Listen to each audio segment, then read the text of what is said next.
अगर आप करते हैं स्टडी तो करिए रीजनिंग गुरु मिश्रा जी के चैनल को लाइक शेयर एंड सब्सक्राइब और हाँ घंटा को जरूर प्रेस करें।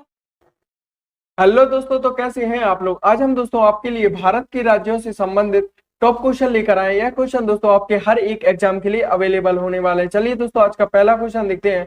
पहला क्वेश्चन आप लोगों के लिए रहा, निम्न में से कौन सा ऐसा राज्य है जो उत्तर में स्थित नहीं है। आपके लिए ऑप्शन है झारखंड, जम्मू कश्मीर, हिमाचल प्रदेश और हरियाणा। तो इसका आंसर होगा झारखंड। जबकि दोस्तों जो झारखंड है उत्तर में नहीं, उत्तर पूर्व में स्थित है, जबकि जम्मू कश्मीर, हिमाचल प्रदेश और हरियाणा उत्तर में स्थित है। चलिए अगला क्वेश्चन देखते हैं दोस्तों। अगला क्वेश्चन यह रहा, निम्न में से किस राज्य का राजकीय वृक्ष बादाम है। आपके लिए ऑप्शन है हिमाचल प्रदेश, गोवा, जम्मू कश्मीर और अरुणाचल प्रदेश। तो इसका आंसर होगा जम्मू कश्मीर राज्य में जो राजकीय वृक्ष है वह दोस्तों बादाम माना जाता है। चलिए दोस्तों अगला क्वेश्चन देखते हैं। अगला क्वेश्चन आप लोगों के लिए रहा, निम्न में से किस राज्य में सबसे ज्यादा आबादी है। तो इसका आंसर होगा उत्तर प्रदेश राज्य की जो आबादी है दोस्तों आज के समथिंग समय में 22 करोड़ मानी गई है। चलिए दोस्तों अगला क्वेश्चन देखते हैं। अगला क्वेश्चन आप लोगों के लिए रहा, किस राज्य का सीमा क्षेत्र जो है दोस्तों वह सबसे बड़ा है। आपके लिए ऑप्शन है महाराष्ट्र, मध्य प्रदेश, उत्तर प्रदेश, राजस्थान। तो उत्तर प्रदेश जो है इसका सीमा क्षेत्र सबसे बड़ा माना गया। लगभग इसका सीमा क्षेत्र दोस्तों 3 लाख वर्ग किलोमीटर है। चलिए अगला क्वेश्चन देखते हैं। अगला क्वेश्चन आप लोगों के लिए रहा, निम्न में से कौन अरुणाचल प्रदेश राज्य की राजधानी है। तो इसका आंसर होगा ईटानगर। जबकि असम जो है उसकी राजधानी दिसपुर है, मणिपुर की इम्फाल। शिलांग किस राज्य की राजधानी है, इसका आंसर आप कमेंट में जरूर लिखें। चलिए दोस्तों अगला क्वेश्चन देखते हैं। अगला क्वेश्चन आप लोगों के लिए रहा, आंध्र प्रदेश में बोली जाने वाली प्रमुख भाषा कौन सी है। तो आपके लिए ऑप्शन है अंग्रेजी और तेलुगु, तेलुगु और उर्दू, तेलुगु और कन्नड़ या फिर उपरोक्त सभी। तो इसका आंसर होगा आंध्र प्रदेश में बोली जाने वाली प्रमुख भाषा तेलुगु और उर्दू है। चलिए दोस्तों अगला क्वेश्चन देखते हैं।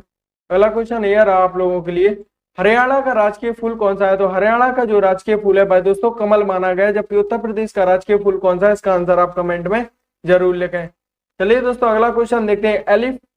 एलिफेंट फॉल्स किस राज्य में स्थित है। एलिफेंट फॉल्स जो होता है दोस्तों वह पानी के बीच स्थित होता है, जबकि यह मेघालय राज्य में स्थित है। चलिए दोस्तों अगला क्वेश्चन देखते हैं।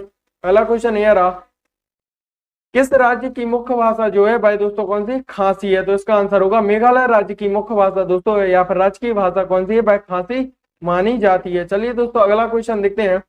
अगला क्वेश्चन यह रहा, वेरी मोस्ट क्वेश्चन है दोस्तों आपके लिए, मुख्यमंत्री की नियुक्ति किसके द्वारा की जाती है। तो आपके लिए ऑप्शन है राज्यपाल द्वारा, राष्ट्रपति द्वारा, उच्चतम न्यायालय के मुख्य न्यायाधीश द्वारा या फिर उच्च न्यायालय के मुख्य न्यायाधीश द्वारा। तो इसका आंसर होगा मुख्यमंत्री की जो नियुक्ति होती है भाई दोस्तों राज्यपाल द्वारा की जाती है। चलिए दोस्तों मुख्यमंत्री के बारे में एक महत्वपूर्ण फैक्ट जान लेते हैं। संविधान के अनुच्छेद 164(1) के तहत मुख्यमंत्री की जो नियुक्ति है भाई दोस्तों राज्यपाल द्वारा की जाती है। जबकि अन्य मंत्रियों की नियुक्ति जो है भाई दोस्तों राज्यपाल जो है मुख्यमंत्री की सलाह पर करता है। मुख्यमंत्री जो होता है, वेरी मोस्ट क्वेश्चन है यह, राज्यपाल के प्रसाद पर्यंत अपना पद धारण करता है। जबकि जो राज्यपाल होता है वह राष्ट्रपति के प्रसाद पर्यंत क्या करता है दोस्तों, अपना पद धारण करता है। चलिए अगला क्वेश्चन देखते हैं। अगला क्वेश्चन आप आ चुका है, राज्यपाल की पद की जो शपथ है वह किसके द्वारा दिलाई जाती है। राज्यपाल को उसके पद की शपथ उच्च न्यायालय के मुख्य न्यायाधीश के द्वारा दिलाई जाती है। चलिए दोस्तों राज्यपाल के बारे में एक महत्वपूर्ण फैक्ट जानते हैं। भारतीय संविधान के अनुच्छेद 159 के तहत राज्यपाल को जो शपथ दिलाई जाती है वह उच्च न्यायालय के मुख्य न्यायाधीश के द्वारा दिलाई जाती है। अगर उच्च न्यायालय के मुख्य न्यायाधीश की अनुपस्थिति हो तो उस समय राज्यपाल को जो शपथ दिलाई जाती है वह उच्च न्यायालय के वरिष्ठ न्यायाधीश के माध्यम से शपथ दिलाई जाती है। चलिए दोस्तों अगला क्वेश्चन देखते हैं। अगला क्वेश्चन यह रहा, निम्न में से किसने किसी भारतीय राज्य में मुख्यमंत्री के रूप में सबसे लंबी सेवा की। तो इसका आंसर होगा ज्योति बसु। ज्योति बसु दोस्तों लगभग 4 बार मुख्यमंत्री बन चुकी हैं। चलिए अगला क्वेश्चन देखते हैं। अगला क्वेश्चन यह रहा, राज्य की वास्तविक कार्यपालिका शक्तियों का प्रयोग किसके द्वारा किया जाता है। तो राज्य की जो वास्तविक कार्यपालिका शक्तियों का प्रयोग होता है वह मुख्यमंत्री के हाथ में होती है। चलिए दोस्तों अगला क्वेश्चन देखते हैं। अगला क्वेश्चन है यह रहा, टॉप क्वेश्चन है दोस्तों आपके लिए, भारतीय संविधान के किस अनुच्छेद में मुख्यमंत्री के कार्यों को परिभाषित किया गया। तो इसका आंसर होगा अनुच्छेद 167 के तहत। अगला क्वेश्चन देखते हैं दोस्तों, भारत के किस राज्य में महिला मुख्यमंत्री कभी भी नहीं बनी। आपके लिए ऑप्शन है तमिलनाडु, राजस्थान, उत्तर प्रदेश या फिर महाराष्ट्र। तो भारत में एक ऐसा महाराष्ट्र राज्य है जिसमें महिला मुख्यमंत्री जो है वह कभी भी नहीं बनी। चलिए अगला क्वेश्चन देखते हैं दोस्तों। अगला क्वेश्चन आप लोगों के लिए रहा, किसी राज्य का उच्चतम विधि अधिकारी, किसी भी राज्य का उच्चतम विधि अधिकारी कौन होता है। टॉप क्वेश्चन है दोस्तों, इसका आंसर होगा किसी भी राज्य का जो उच्चतम विधि अधिकारी होता है वह दोस्तों महाधिवक्ता माना जाता है। चलिए दोस्तों, उच्चतम विधि अधिकारी के बारे में एक महत्वपूर्ण फैक्ट जानते हैं। महाधिवक्ता जो होता है दोस्तों वह राज्य का क्या होता है, उच्चतम विधि अधिकारी होता है। उसका कार्य होता है राज्य सरकार को विधि संबंधी के मामले में सलाह देना। यह किस अनुच्छेद में कहा गया था, तो अनुच्छेद 162। जबकि महाधिवक्ता जो होता है वह राज्यपाल के प्रसाद पर्यंत पद धारण करता है, अनुच्छेद 165(3) के तहत। चलिए दोस्तों, अगला क्वेश्चन देखते हैं। अगला क्वेश्चन यह रहा, निम्न में से किस राज्य में केवल एक महिला जो है वह मुख्यमंत्री बनी, तो इसका आंसर होगा उत्तर प्रदेश। उत्तर प्रदेश राज्य की पहली महिला मुख्यमंत्री कौन सी है, इसका आंसर दोस्तों आप कमेंट में जरूर लिखें। चलिए अगला क्वेश्चन देखते हैं।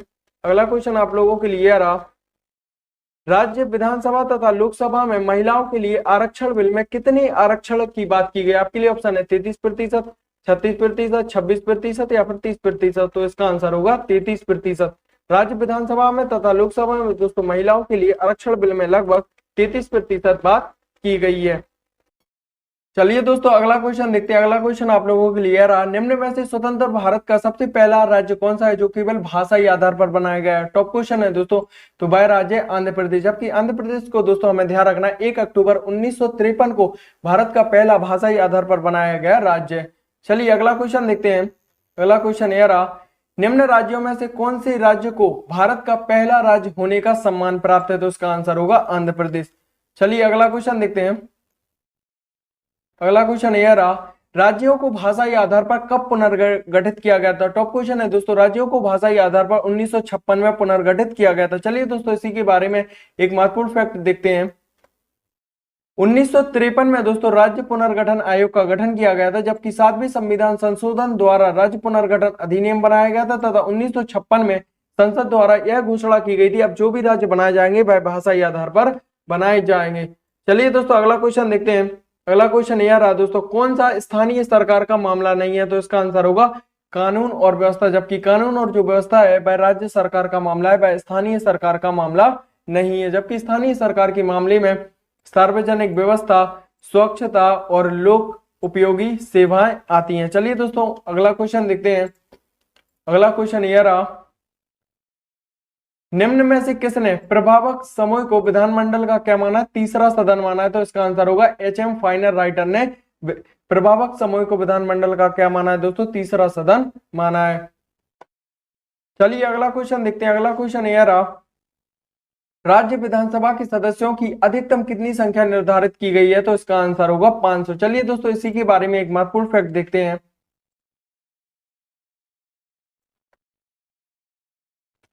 किसी राज्य विधानसभा के सदस्यों की जो संख्या है संविधान के अनुच्छेद 170(1) के अनुसार दोस्तों हमें ध्यान रखना है 500 से अधिक नहीं हो सकती। जबकि न्यूनतम जो संख्या है वह 60 से कम नहीं हो सकती। लेकिन सिक्किम जो है भाई दोस्तों इसका अपवाद है, जबकि सिक्किम राज्य में इसकी संख्या वह कितनी है, 32 है। चलिए दोस्तों, अगला क्वेश्चन देखते हैं।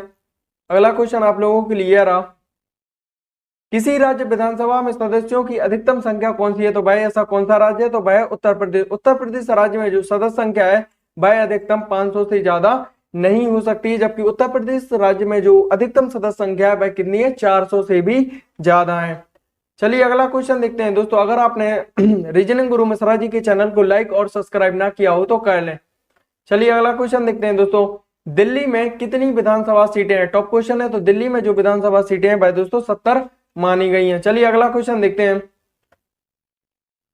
निम्न में से किस मुद्दे पर राज्यपाल जो है राष्ट्रपति को सलाह दे सकता है। पहले दोस्तों हम सही क्वेश्चन को जानेंगे। तो राज्यपाल जो होता है राज्य मंत्री परिषद की बर्खास्तगी के बारे में सलाह देता है। अगला क्वेश्चन देखते हैं, उच्च न्यायालय के न्यायाधीश को निष्कासन के बारे में सलाह नहीं देता है, जबकि वह राज्य विधानसभा के विघटन के बारे में सलाह देता है और राज्य में संवैधानिक मशीनरी के भंग होने के लिए भी सलाह देता है। तो इसका आंसर क्या होगा, इसका आंसर होगा 1, 3 और 4। इसका आंसर होगा दोस्तों हमें ध्यान रखना है 1, 3 और 4।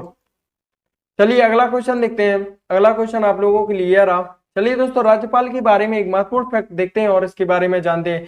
राज्यपाल जो होता है दोस्तों वह राज्य का संवैधानिक प्रधान होता है, जबकि राज्य का वास्तविक प्रधान कौन होता है, तो वह मुख्यमंत्री होता है।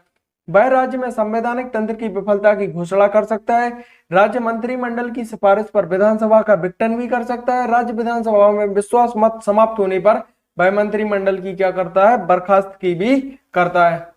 चलिए अगला क्वेश्चन देखते हैं, निम्न में से संविधान का वह अनुच्छेद कौन सा है जो जम्मू कश्मीर को एक विशेष दर्जा प्रदान करता है? तो अनुच्छेद 370। चलिए अगला क्वेश्चन देखते हैं।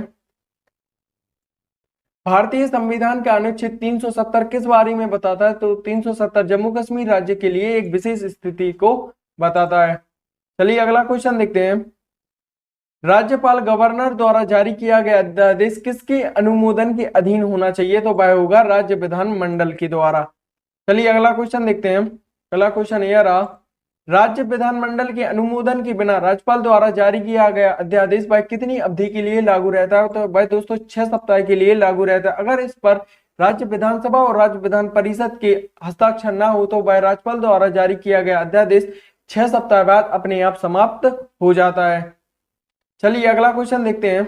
अगला क्वेश्चन यह रहा, राज्यपाल द्वारा राज्य विधानसभा में आंग्ल भारतीय समुदाय के कितने सदस्य नामित किए जाते हैं? तो इसका आंसर होगा 1, जबकि राष्ट्रपति जो होता है वह लोकसभा में 2 आंग्ल भारतीयों को मनोनीत करता है। चलिए दोस्तों इसी के बारे में एक महत्वपूर्ण फैक्ट जानते हैं कि संविधान के अनुच्छेद 333 के तहत राज्य के राज्यपाल की अगर यह राय हो कि उस राज्य विधानसभा में आंग्ल भारतीय के लिए कोई भी प्रतिनिधित्व नहीं है तो वह विधानसभा में एक एंग्लो इंडियन को मनोनीत कर सकता है। वह भी अनुच्छेद कौन से? 333 के तहत।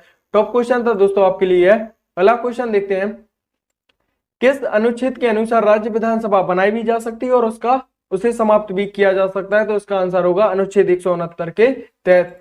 चलिए अगला क्वेश्चन देखते हैं। इसी के बारे में पहले एक फैक्ट जान लेते हैं कि अनुच्छेद 169 के अनुसार अगर विधानसभा के सभी सदस्यों की 2/3 सदस्यों की अगर हस्ताक्षर हो जाए तो उस समय विधानसभा बनाई भी जा सकती है और विधानसभा समाप्त भी की जा सकती है। 2/3 सदस्यों से मतलब है कि विशेष बहुमत से अगर यह उद्देश्य पास हो जाए तो विधान परिषद को उस समय बनाया भी जा सकता है और विधान परिषद को उस समय हटाया भी जा सकता है। चलिए अगला क्वेश्चन देखते हैं। अगला क्वेश्चन यह रहा आप लोगों के लिए, राज्य विधानसभा में धन विधेयक किसकी पूर्व अनुमति से प्रस्तुत किया जा सकता है? तो इसका आंसर होगा राज्य के मुख्यमंत्री की मदद से। चलिए अगला क्वेश्चन देखते हैं। अगला क्वेश्चन यह रहा आप लोगों के लिए, स्वतंत्र भारत की पहली महिला राज्यपाल कौन सी है? टॉप क्वेश्चन है दोस्तों आपके लिए। स्वतंत्र भारत की पहली महिला राज्यपाल है वह श्रीमती सरोजिनी नायडू। चलिए अगला क्वेश्चन देखते हैं। अगला क्वेश्चन यह रहा, कौन राज्य योजना बोर्ड के अध्यक्ष के रूप में कार्य करता है? तो इसका आंसर होगा भारत का मुख्यमंत्री। चलिए अगला क्वेश्चन देखते हैं। अगला क्वेश्चन आप लोगों के लिए रहा, संविधान बनाने के समय जो क्षेत्र नॉर्थ ईस्ट फ्रंटियर एजेंसी यानी NEFA के नाम से जाना जाता है वह अब क्या कहलाता है? तो वह अब अरुणाचल प्रदेश राज्य के नाम से जाना जाता है। चलिए दोस्तों इसी के बारे में एक महत्वपूर्ण फैक्ट देख लेते हैं।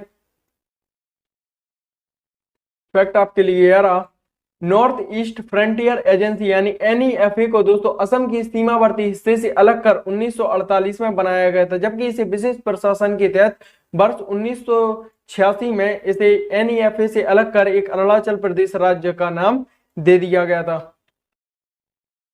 चलिए दोस्तों, अगर आपने रीजनिंग गुरु मिश्रा जी के चैनल को लाइक और सब्सक्राइब ना किया हो तो कर लें दोस्तों। चलिए दोस्तों, जय हिंद दोस्त, धन्यवाद दोस्तों।